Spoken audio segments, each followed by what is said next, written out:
Hey guys, I'm Saber, graphic design student at Kabaka, and for Letter Studio I'm working on a revival typeface with Frank Blockland, and today I'm going to show you how you can combine some softwares and tools like Glyph Collector, Illustrator, Photoshop, and a font editor to get better results of tracing your letters. So let's start with Glyph Collector.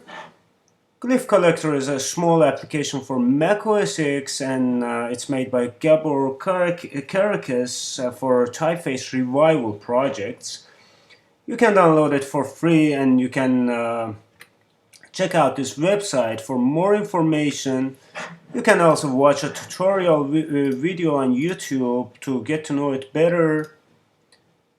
But in summary, I'm going to show you how it works. The only thing you need to do is to download it, and then you need to make 3 folders: templates, source, and output folder. In source folder, you have the source image, which is a page of a book or whatever. And then in templates, the screenshots of the letters from that page. And in output, Glyph Collector collects all the similar characters. For instance, we have here 32A, 18B. What else it does is to take an average image of the glyph. So this is the average A from 32 A's. So we're gonna work on one of these letters, copy and paste to a new folder, open it in Photoshop.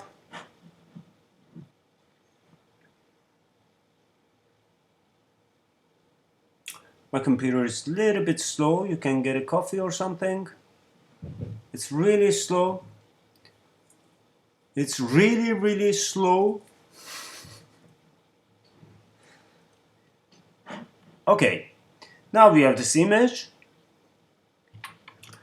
but as you see, the resolution is not really good. If I fit it on the screen, you can see the pixels clearly, so that's not a problem. First thing we need to do is to go to image menu and change it from in image mode, change it from grayscale to lab color. And then here in channels window, you need to deactivate all the channels except the brightness, this one, and then go to the filters, and in filters choose sharpen, and then smart sharpen. Yes, and here you can also play with the parameters. Also, you can use this lens blur, motion blur, or whatever. This is good enough. Now again, go to the image from the menu, image size, and now you can see here it's very small image, 2 centimeters width. We're gonna change it from 2 to 10, and the resolution from 72 to 300. And here again you have some options. I suggest you to use this one, bicubic smoother enlargement, and OK. So fit on the screen. Now you see this image. It's a little bit blurry, but it's okay. And again, activate the channels and change it again from lab color mode to grayscale, RGB, or CMYK, and save it.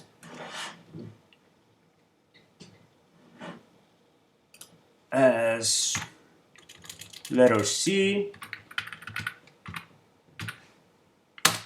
and JPEG.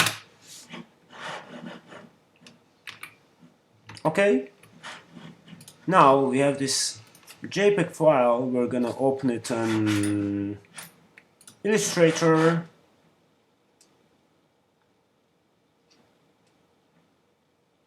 Yes. Now you can see this option here, image trace. You can choose this one, you can use it. And then if you expand it, you see all these nodes, which is not really good. It's not a good sign for type designers, because type designers, you know, it's a lot of work, and we always try to use the smartest and easiest way to speed up the process. So Command Z, again, let's trace it, and then here this small panel is icon is image trace panel. Open it, and here in view, now by default it's on tracing result, but it's better to put it on outlines with source image, and you see the outlines with the image in the background. Now in image trace window, you can play with the parameters. The threshold is 128, which is good enough. You have to reduce the path from 50% to minimum, 1%, corners to 100, and noise from 25 to 1 px. Good enough. We can close it, expand it. Now there you go, you see. There are only a few nodes. Now you can, one thing, right click on group, and then we don't need this white background. This one, we don't need it. Here, now you can work in Illustrator, push button A. You can work here, but I prefer and I suggest you to copy the file from here to a font editor for two reasons. First, it's easier, much easier to work with the handles in font editors. I usually use glyphs. You can use any kinds of font editors. The second reason is that anyway you want to generate your typeface and type with it, so it's not possible in Illustrator. Copy, and let's go to glyphs. Here, let's make a new one. Sorry, lowercase c, and paste. And here in the right window, you can enlarge the image. You should also consider the X height. It's too big. A little bit smaller. A little bit smaller. Yes, I think this is good enough. By the way, there are several ways to make your revival. This is one of the ways, and I found it nice. But before that, what I did, I just copied the images to my font editor, like you see here, and then I made my own curves and the characters. But the problem is, because of many reasons such as bad print, low resolution, export and import problems, the outcome is usually much lighter than the original typeface. You see, this weight didn't exist in that time, so in 17th century in my case. So it's better to have your trace version here. You can work on it, or you can use it as a source image and still make your own curves.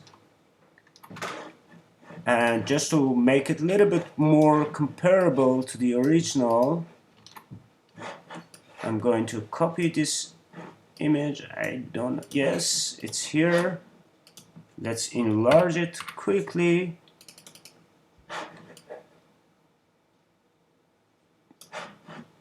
And 10% more. No, 5% smaller. Yes, this is good enough. Maybe a bit smaller. Yes, this is good enough. And you see, comparing to the previous one, this is the contrast is much better here, and also the shapes. Now you can work here. You can delete the extra nodes. You don't need them. You can add some nodes. Let's say here.